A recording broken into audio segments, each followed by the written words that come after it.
We were all looking up, and so we missed the murder.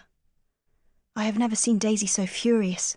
She has been grinding her teeth so hard that my teeth ache in sympathy and saying, "Oh, Hazel, how could we not notice it? We were on the spot." You see, Daisy needs to know things and see everything and get in everywhere.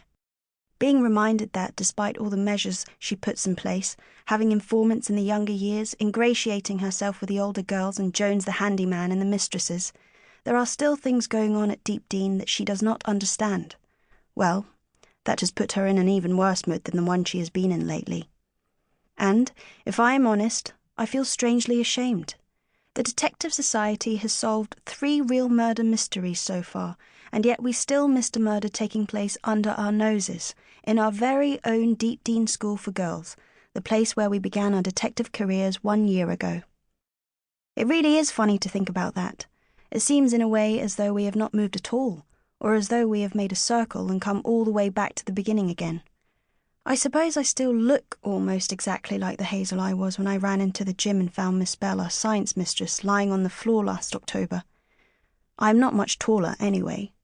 When I measured myself last week, I found I have hardly grown at all, or at least not upwards.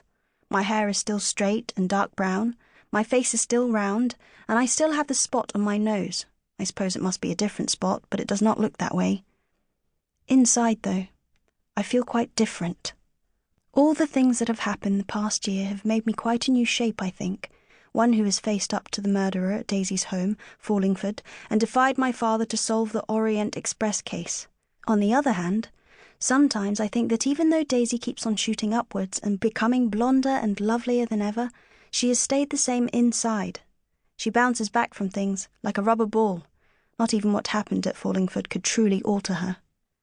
Before the 5th of November, I had not been enjoying Deepdean much this term. Just like the changes that have taken place in me, the school has felt different from last year, and not at all in a good way. It has felt as though something awful were rushing towards us all term. Last night was dreadful, but now it has happened, I feel almost relieved. It is like the difference between waiting to go into the dentist and sitting in his chair. And now that there is a murder to solve, Daisy and I can be the Detective Society again. It is sometimes difficult being Daisy's best friend, but being her vice president and secretary is much more simple. This case, though, will not be simple at all. You see, the person who has died, who we think has been murdered, is our new head girl. Chapter 2.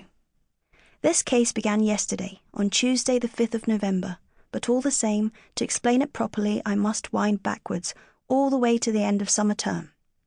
That was when Daisy and I were preoccupied with our upcoming holiday on the Orient Express, but although we were not paying much attention to them at the time, extremely important things were happening with Miss Bernard and the big girls.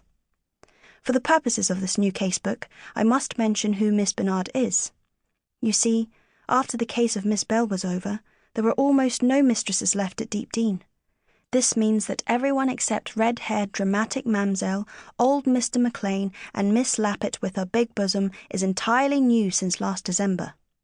Miss Bernard is our new head mistress.